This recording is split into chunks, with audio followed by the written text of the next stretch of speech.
আচ্ছা, আমি আপনাদেরকে চিকেন বলের মালাইকারি করে দেখাবো। এই রেসিপিটা যে এত মজার। আসসালামু আলাইকুম, কেমন আছেন সবাই? আশা করি যে যেখানে আছেন আল্লাহর রহমতে সবাই ভালো আছেন।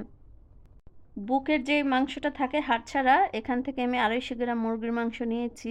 আর এই মুরগির মাংসটা কিন্তু আমি কিমা করে নিয়েছি। আর এখানে নিয়েছি আমি 100 গ্রামের মতো আলু। আর আলুটাও কিন্তু আমি সিদ্ধ করে নিয়েছি।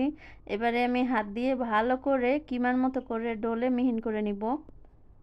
আলুগুলো হাতে ডলে একেবারে মুরগির মাংসের মতো কিমা করে নিয়েছি।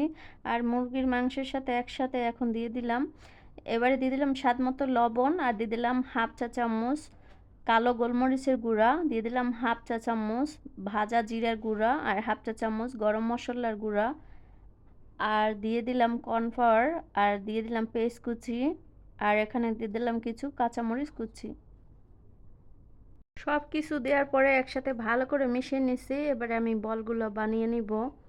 এভাবে এক এক করে আমি সব বলগুলো বানিয়ে নিব। সব বলগুলো বানানো শেষ। এবারে আমি এই বলগুলোকে সিদ্ধ করে নিব। আর সিদ্ধ করার জন্য আমি আগে থেকেই গরম পানি বসিয়ে দিয়েছি। আর এখানে আমি একটা ছিদ্র ছিদ্র স্টিলের বল নিলাম, আর তার ভিতরে কিন্তু আমি একটু তেল হাত দিয়েই ডলে দিলাম। আর এর ভিতরে আমি এক এক করে এখন চিকেন বলগুলো দিয়ে দিব। তো এক এক করে এভাবে ঘুরিয়ে ঘুরিয়ে সব দিকে দিয়ে দিতে হবে।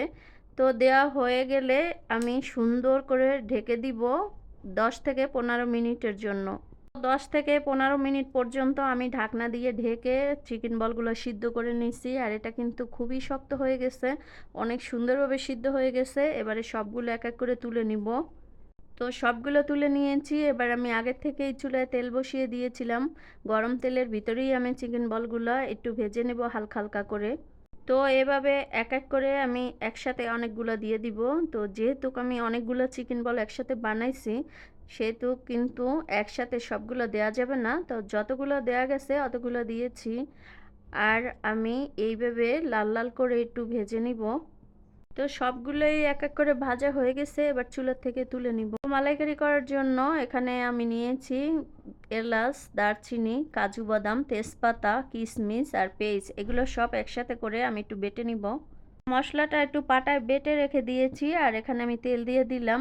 আর তেলের ভিতর দিয়ে দিলাম 2 টুকরা তেজপাতা, 5টা এলাচ আর 3-4 টুকরা দারচিনি।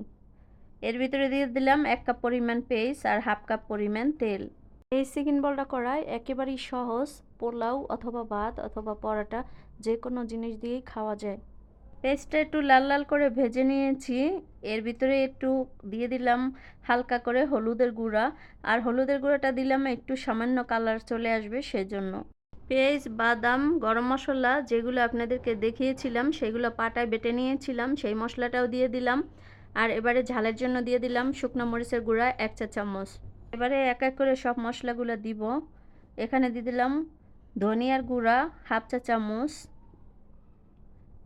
জিরা বাটা হাফ চা চামচ, আদা রসুন বাটা দিলাম হাফ চা চামচ। একটু ভালো করে আমি কষিয়ে নিব। এবার একটু পানি দিয়ে আর একটু কষিয়ে নিব। দিয়ে দিলাম স্বাদ মতো লবণ। এবারে ভেজে রাখা চিকেন বলগুলো দিয়ে দিলাম। আর এই চিকেন বলগুলো দেওয়ার পরে কিন্তু বেশি একটা নাড়াচাড়া করা যাবে না, একেবারে হালকা হালকা নাড়াচাড়া করতে হবে। আর দিয়ে দিলাম চিকেন স্টক। আর এই চিকেন স্টকটা আমি বাসায় বানিয়ে নিয়েছি, এটাও আমি দিয়ে দিলাম। এটা দেওয়াতে কিন্তু এই চিকেন বলের মালাইকারিটা খেতে অসম্ভব মজা লাগে। যেহেতু একটু ঝোল ঝোল করবো এই জন্য সামান্য কিছু পানি দিয়েছিলাম। আর দিয়ে দিলাম 3-4টা কাঁচামরিচ। আর দিয়ে দিলাম হাফ চা চামচ ভাজা গরম মশলার গুঁড়া আর হাফ চা চামচ ভাজা জিরার গুঁড়া। আর দিয়ে দিব ঘি। তবে চিকেন মালাইকারিটা কিন্তু একেবারে হয়ে গেছে। আর চুলায় আমি রাখবো না, উঠানোর আগে শুধু ঘি দিয়ে দিলাম।